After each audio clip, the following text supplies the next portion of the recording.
Welcome to Bible Believers Fellowship and the ministry of BBFOHIO.com as we conclude our study in Bible Numerics titled The Number 5 in Scripture. This is part 2 of 2. What happened if Johnny back there, is thinking, yeah, I think I could sell some of this. So he goes and tries to make a batch of this stuff. We've got friends, people. Charmaine's made soap. We haven't had to buy soap in I don't know how long. And then that's for the bar soap. And then we had hand soap by Elizabeth. Yeah. And we've had people we know, and they like to send us things every once in a while. And I've never thought, never once did it cross my mind that they were trying to tell me I stink. But man, that homemade stuff's better than what you get in the stores. Just you gotta be careful. Sometimes they'll put something that you might be allergic to. But they know I'm so super sensitive. They don't send me anything like that. But let's say Johnny thought he was going to make some money and do this. What would happen to Johnny? He died. He should be cut off from his people. Yeah, that's it right there. That Bible says that right there. Exodus 30:33, whosoever compoundeth any like it, or whosoever putteth any of it upon a stranger, shall even be what? Cut off from his people.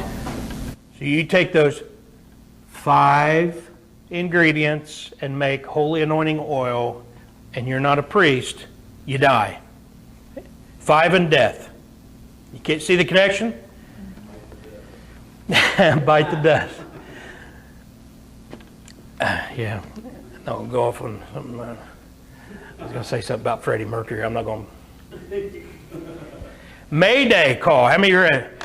First, I didn't even know if it was. We were talking about something downstairs. We were talking about that. I've seen stuff on cartoons, and I've always wondered, is that real? Do they really do that? I see on Bugs Bunny, Mayday, Mayday, Mayday, And I'm thinking, what are they saying, Mayday? What's that?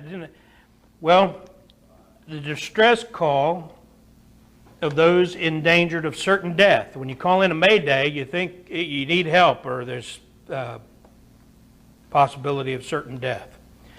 That's why you call in a Mayday. It's not a joke, so you don't ever get out there and start yelling Mayday if you don't mean it.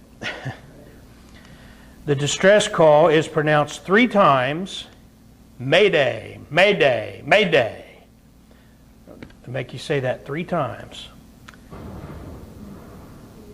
5, 5, 5. January, February, March, April, May. Oh. Isn't that something?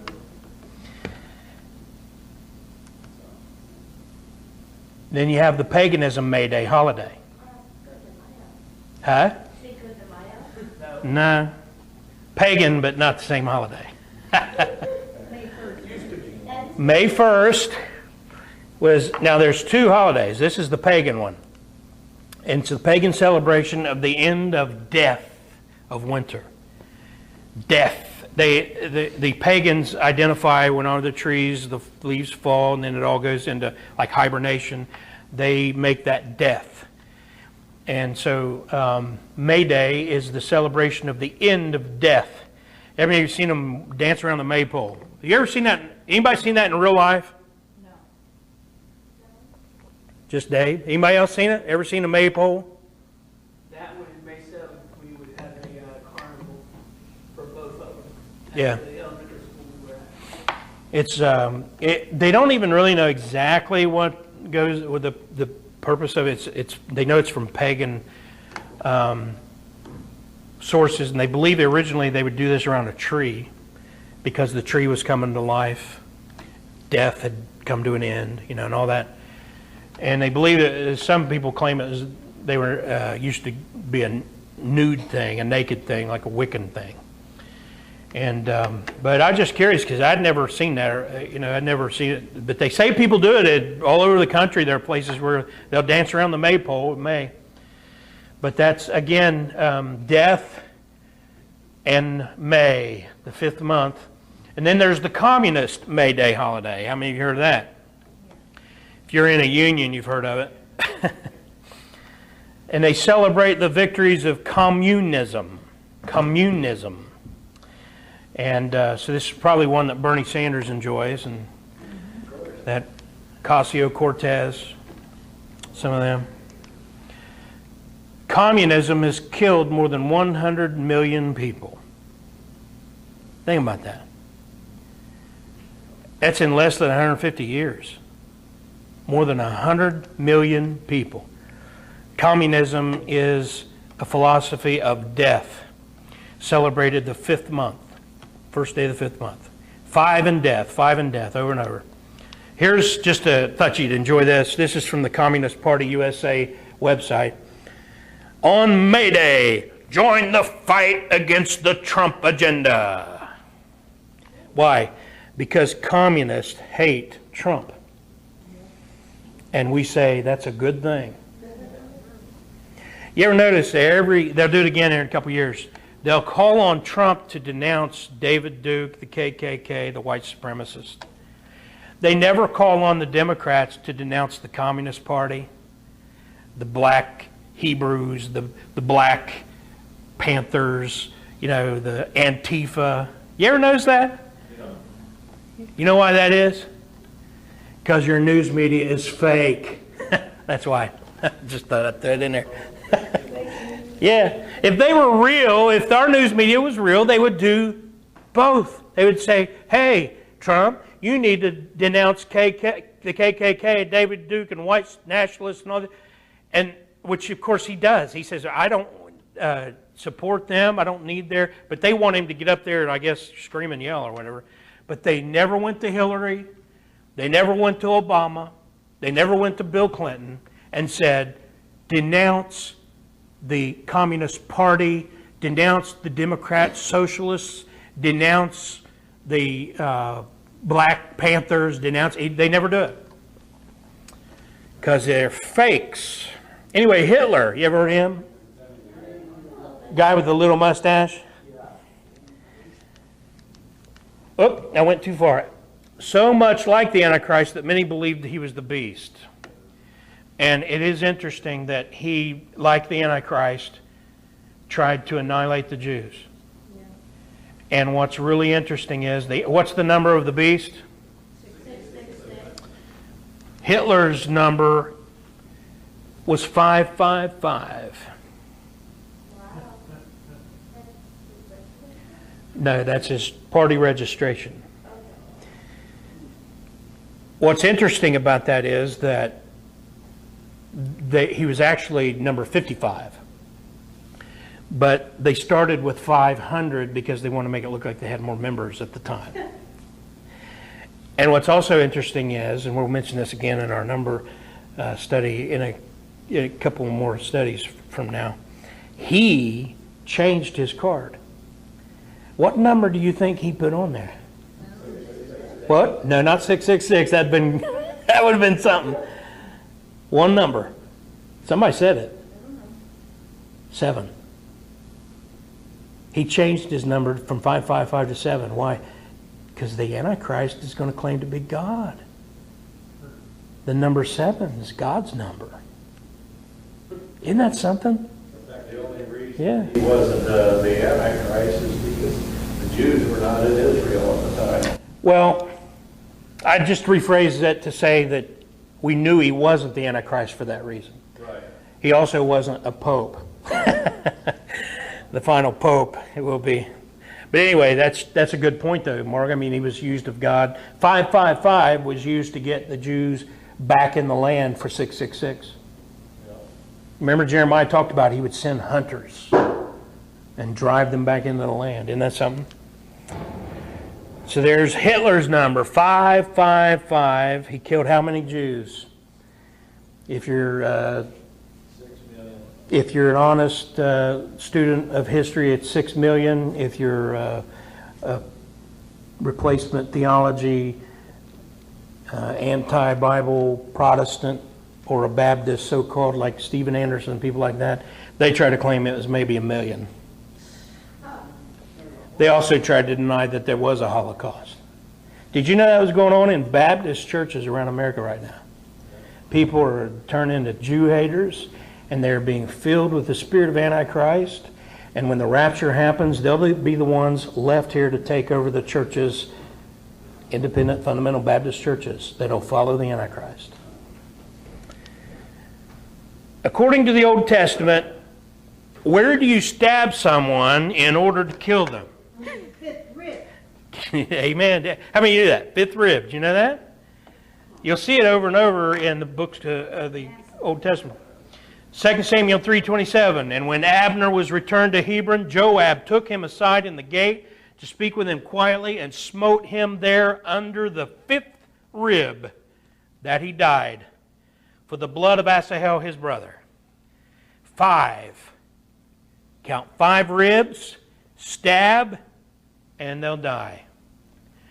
Now, don't do that unless you want to go to prison.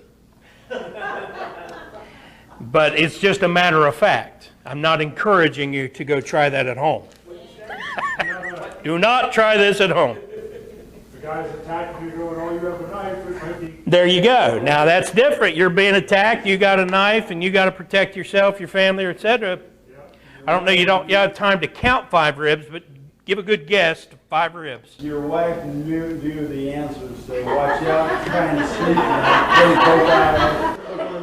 I actually just read that. Doug, I have to be honest with you, I am very glad that we get along so well, because if we didn't get along so well, I would be scared. She shoots better than me. She can count the 5th rib. Yeah, Noah? Huh? From the top or the bottom? From the top, I believe. I don't know. It might be the middle if there's 10 ribs. How many ribs we got? Up there. I can't count mine anymore. I got too much fat. That's going to be hard for her to... If she ever wants to get that 5th rib, she ain't going to be able to count my ribs. Is it 12? Right after the rib there, right up, it goes right into the heart. Yeah. It might be from the bottom. You ought to look that up, especially if you ever plan to use that information. Is it from the bottom or the top? Good question. You shoot right there. I guess it'd be top just because I'm guessing that would probably puncture a lung. Which would probably... Now Noah's going to have us doing homework. We're going to figure that one out. All right, I think this might be the last one. It's a good time about done here. On the cross, Jesus suffered 5 wounds. Did you know that? Where are the wounds? The 5 wounds of Christ on Calvary. Left hand nailed, right hand nailed, left foot and right foot nailed, and then pierced through the side. Now he had wounds on his back and his head, but those were before he got on the cross. These were on the cross. He laid down on the cross, they nailed him. So there's 5 wounds of Christ. What did he do when he was wounded on Calvary? He died. 5 and death. 5 and death. And there are many more examples to confirm this study, but I'll let you look those up and keep checking those things out. 5 and death. So we've got 1 is unity, 2 is division, 3 is order, 4 is witness, and 5 is what? Death. Q&A. Anybody? Questions? Johnny? I've got an interesting connection on another one for 5. Real quick, Charlie said the hurt is under the 5th rib. From the top or bottom? I think it's from the top. I just looked at it. I just looked at it. I figured it was the heart, Yeah. which would mean you have to make sure you get them on the left side. But you gotta figure when you're doing CPR, right where you're getting is right there at that 5th rib. And it's right at the, if you count, this is how you do it. I'm just kidding. If you go to the bottom of the sternum, that's where the 5th rib comes in. That's how they define it. Take a look at your diagram on Google. Okay, so Johnny, go ahead. I want for a connection for the 5th day. Yeah? How you can connect that to death, because in the 5th day, it's, I just looked it up. But it was, Oh. Cheater! No. God brings the fish and the birds Yeah. into the sea. Yeah? And we can, maybe that's sort of a death reversal, but because God twice used water Well, Like destroy the first. let me help you out with this. Yeah. What day did Jesus show up in the dispensational day system? When did Jesus show up? Under law, fifth dispensation. And we talked about this, and some of you have studied this. The 6 days of creation, or 7 days of creation, if you count the seventh day rest, are a picture of the dispensational system. And life doesn't show up until death. When it comes to the dispensational system, Jesus had to die for us to have life. And so that's the day when life shows up in creation. And his point that, That's thinking. I think it's kind of with fireworks, so we'll have to let this. We got a couple more minutes. They use the illustration of the corn that was planted and then it had to die. Yeah. to produce. Did you have something, or somebody this direction? Or did somebody ask something? Charlie also agreed it's from the top. Well, if Charlie thinks it's from the top, then it's got to be from the top. That's right. That's what it shows here on the diagram I had. Huh? It shows from the top. I believed you when you said it, Dave. I believed you. Charlie just confirms what Dave said.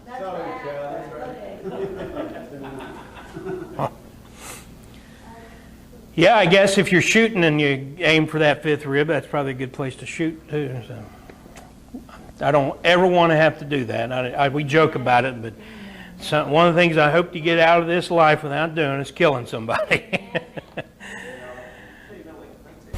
Huh?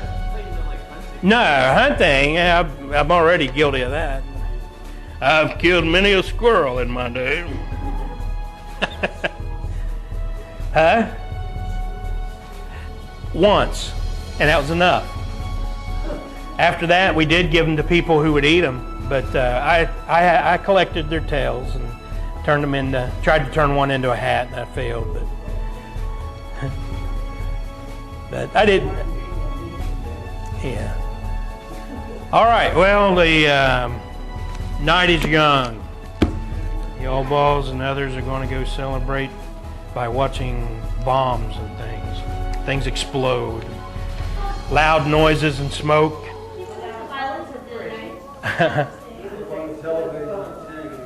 What'd you say, Janie? Yeah. I'll watch it on TV.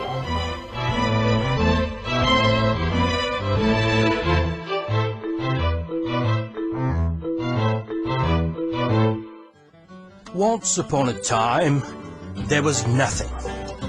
That's right, nothing. And it exploded. You see, Darwinian science teaches that space, time, and matter are not eternal. So at some point, there had to be nothing. And since Darwinian science denies any sort of creator God, then we are back to nothing. But within this nothing, we are told that matter appeared from out of nowhere. So nothing produced matter from out of nowhere. But not just a little matter, but all the matter that ever has been or ever will be appeared in the form of a tiny speck. So let's start there. Once upon a time, long, long ago, there was a tiny speck. That's all there was. It came from nothing out of nowhere, and that's all there was.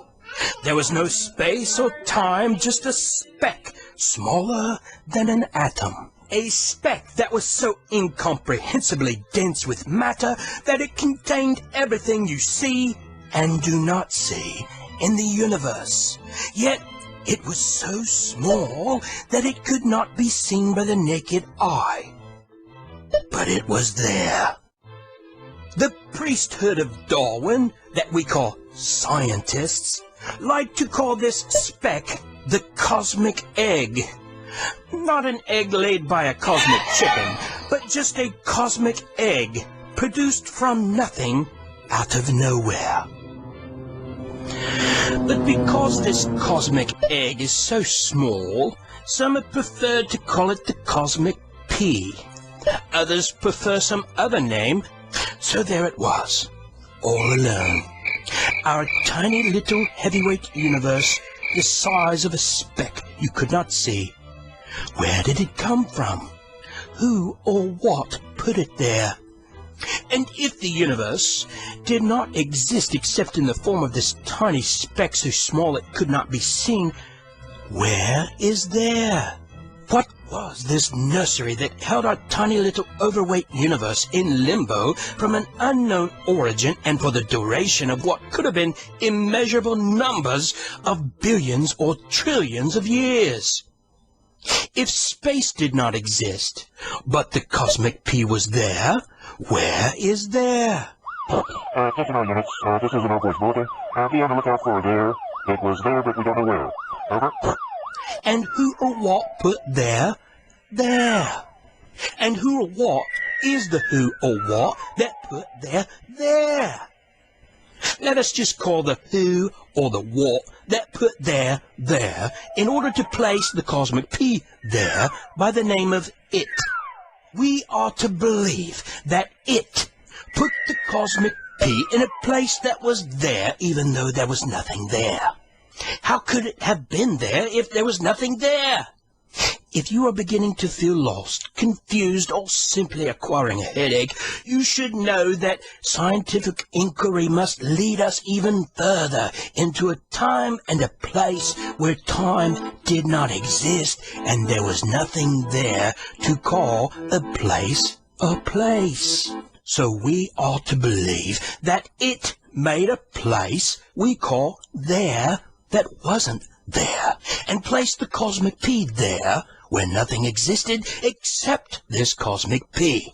The cosmic P was a speck so small that it could not be seen by the naked eye, but it was there, and there is a place that did not exist, but was put there by a who or what we call it, since we have no idea who or what it is.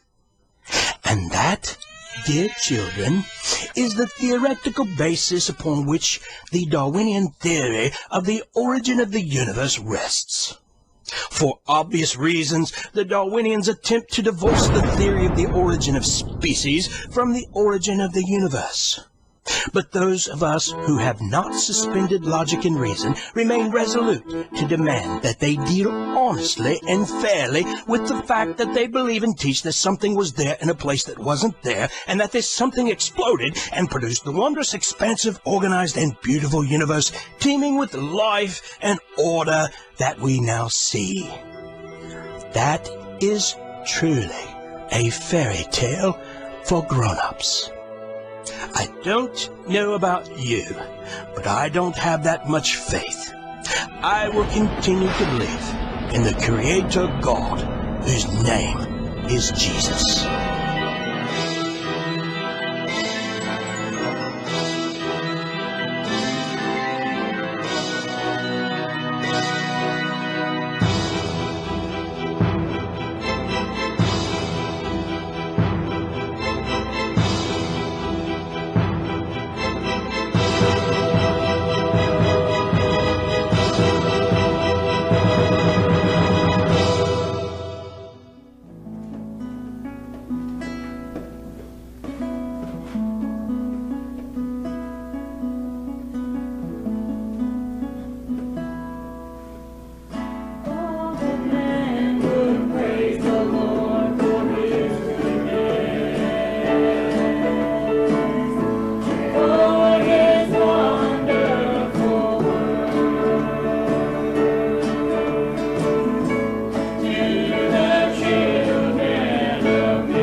and keep thee.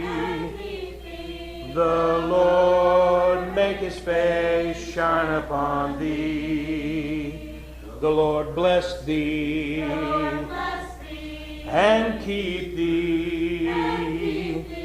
The Lord make his face shine upon thee, and be gracious unto thee, and be gracious unto thee. The Lord lift up his countenance on thee and give thee peace. The Lord bless thee and keep thee. The Lord make his face shine upon thee